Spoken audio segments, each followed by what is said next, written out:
One other thing I want to point out on your contracts, and let's see if you can find it, is the total number of credits you need to graduate.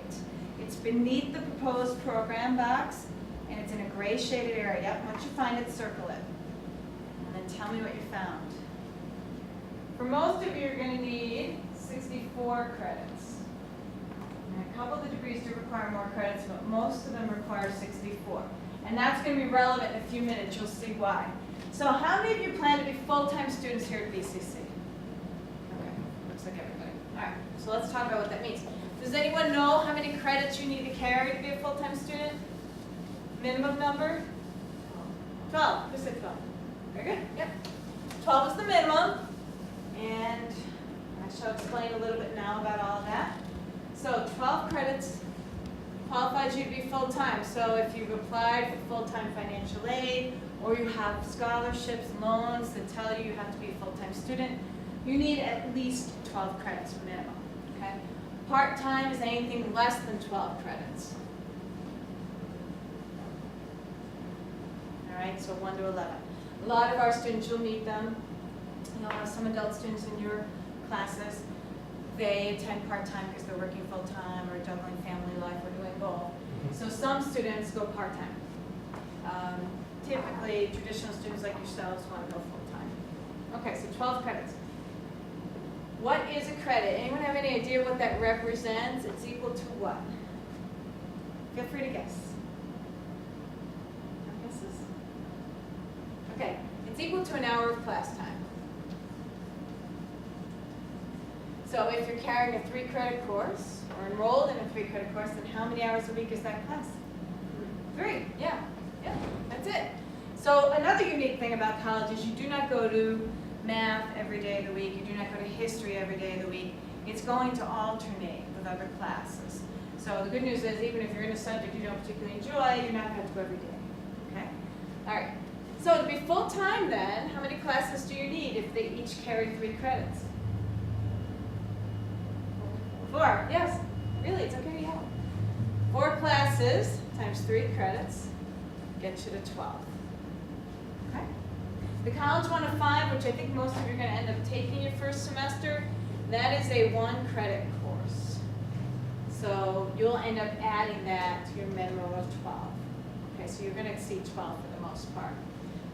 All right, now, question? Let's talk about how you progress through BCC. So, remember I told you one academic year has how many semesters? 2, thank you. So if you're here for 2 years, you'll have how many semesters? 4. Thank you. Are you all afternoon people? Or you just don't want to talk? All right, 4 semesters I meant to say. So if you're here for 4 semesters, 2 years, because most students want to get their degree from Broome. If you take 12 credits a semester, because I told you that's full-time, right? How many credits are you going to earn? 48, thank you for answering. How many credits do you need to graduate? 64, that's why I had you circle that. So what is a student to do? If you want to graduate in May of 2014, 2 years, and I'm telling you full-time's 12 credits, how can you graduate on time, so to speak? What can you do? Brainstorm. Yeah, thank you. Yes, that's one thing you can do, absolutely. You can try more classes. So say you still want to be here just for 4 semesters. You up your credits to somewhere between 15 and 17 a semester. Then you will hit 64. That's one way to do it. What else could you do? Say you work a lot. How many of you work? Okay. How many of you play a sport and work? Okay, so a couple of you trying to do all of that. Okay. So you might decide, you know what? I want to do well in school. For me personally, I'm going to be happier at 12 credits. What is another way to pick up extra credits? Yes, taking summer school. Awesome. And at Broome, summer school is not a penalty, right? If you had to go to summer school in high school, it was because what happened? You didn't pass something, right? Or something didn't go quite your way. At Broome, that's not true. It's just another way to pick up courses.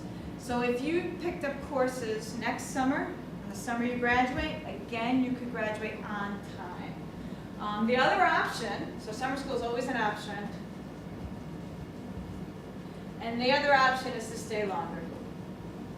5 semesters times 12 to 14 credits also graduate you, okay? Many options.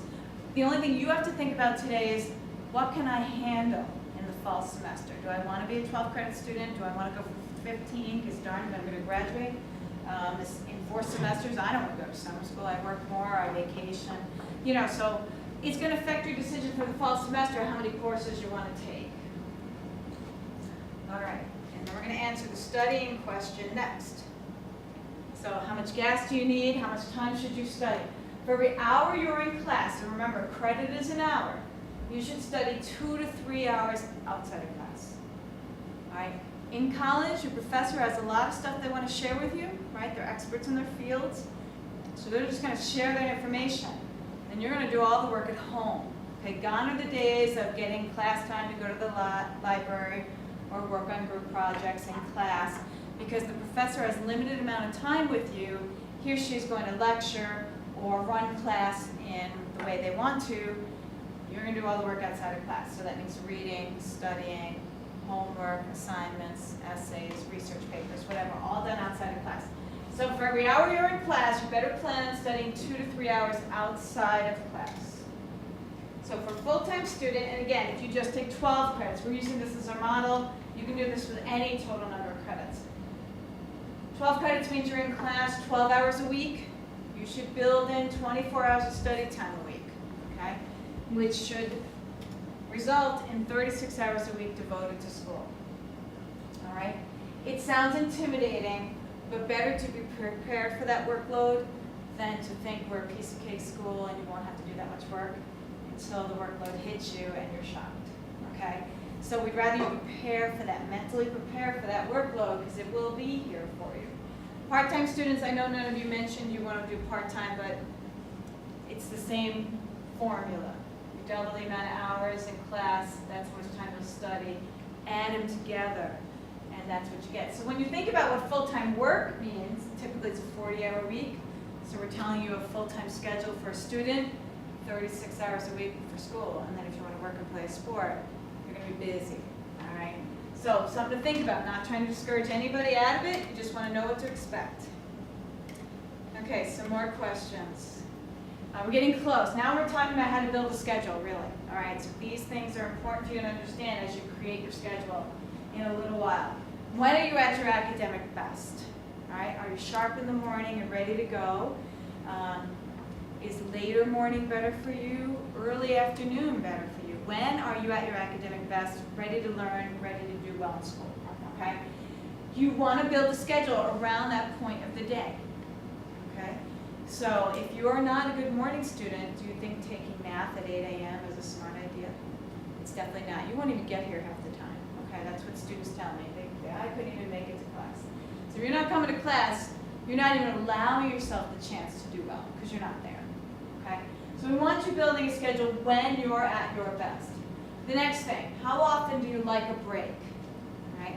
You have the chance at Broome and any college to fit in breaks in your schedule. Okay? Your guidance counselor did it for you, right? They told you when your study hall would be and when your lunch would be, right? Unless you scheduled yourself so tight you didn't have lunch or study hall. But otherwise, your guidance counselor figured that out. Well, you can figure that out. Do you want to take 2 or 3 classes together and then a break? 1 class and then a break? 1 class and then a break? That's up to you. All right, depends on how you like to study. I have some students who prefer to go straight through, then take their break, or just go home and do their work. I have other students who like the break between classes because they like to eat lunch, or they just want time on campus. Maybe you want to use our computer labs. Maybe you want to use our math lab, our writing center, take advantage of all the services on campus. Breaks allow you to do that, all right?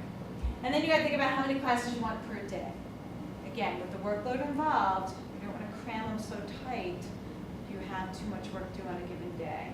Spread them out, have some on Monday, Wednesday, Friday, have some on Tuesday, Thursday. Here we go. So we offer classes in a variety of ways. It's in an effort to address learning style needs, scheduling needs, work schedules, sports schedules, you name it. We try to offer classes in many different ways to accommodate all students' needs. So some classes you will see that will run MWF, which is what? Yeah, I know, that's usually fairly obvious. For 15-minute lectures, that's it. So for students who like shorter classes, they learn better in that manner. Then we offer classes on TR. What's TR? Both, yes, very good. Tuesday and Thursday. Yeah, that tricks students sometimes. T is Tuesday, R is Thursday. Lectures are longer. Why are lectures longer on Tuesday and Thursday? Because we're mean? Only 2 days. Yeah, you're going one day less. We still have to get those 3 hours of class time in, right? So you'll come one less day, but you're going to sit longer. Okay? And then we offer evening courses for 3 hours. So for some students, that's particularly convenient. Some students like getting it all done in one night. Some students have work schedules during the day. The night accommodates them better. But we have options. So you have to balance your schedule. So the goal is to maybe have a couple classes on Monday, Wednesday, Friday, a couple on Tuesday and Thursday. So your workload is never awful. Okay, it's balanced. Something to be aware of. We offer classes off campus as well as, of course, on our main campus. So as you build your schedule, you need to be aware of that, all right? If you live in Binghamton, you probably don't want to take an OWEGO course, okay? So it's important to be attentive to the location of the class. If you see M on the schedule, and I promise we'll be showing you all this later in front of a computer, M means main. So any class that's located at M, you're on the main campus.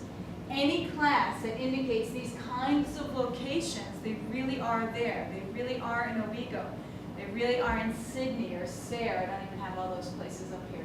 The Roberson Center. I don't have any art majors, but we teach a lot of art classes at the Roberson Center. So we're all over the place. That's in an effort to help with travel. So if you lived in Appalachian or OWEGO or even Deep Vestal or Endicott, you might find it convenient to go to OWEGO. We teach out of the Binghamton University's building. It's across from the arena. Have you ever noticed that new classroom building down there? We teach there, if that's convenient to where you live. We teach at the local senior centers. So if you want to take a course with some of your fellow senior centers, well, not your fellow seniors, some of your neighbors, we teach at the senior center. So it's kind of fun to get different perspectives from seniors in class. It's still the same class, it's just located down at the senior centers. So when you're building your schedule, it's really, really important that you know where you signed up for. When I check your schedule before you leave, I try to remember to look for it, but occasionally I forget. So I want you to be attentive to that. Here's the map. You have a copy in your folder. The point of the map is just to emphasize that you really can get from one part of the campus to the other, okay? So, for example, you might be in Tichenor for an English class, and then you might have to come all the way up here for math, campus services. It can be walked in 10 minutes, okay? So you don't have to put an hour break between every class just to get to your next one. You really can get there in 10 minutes, so you don't have to worry about that. If you like breaks for homework's sake and other things, that's fine, put the breaks in. But to get from one building to the next, you can do it in 10 minutes or less. All right, as long as you don't lose too much time on the sidewalks chatting with your friends. All right, but if you're moving, you can get there. So it's important to understand that you'll have classes in all these different buildings, but you really can get place to place. Okay?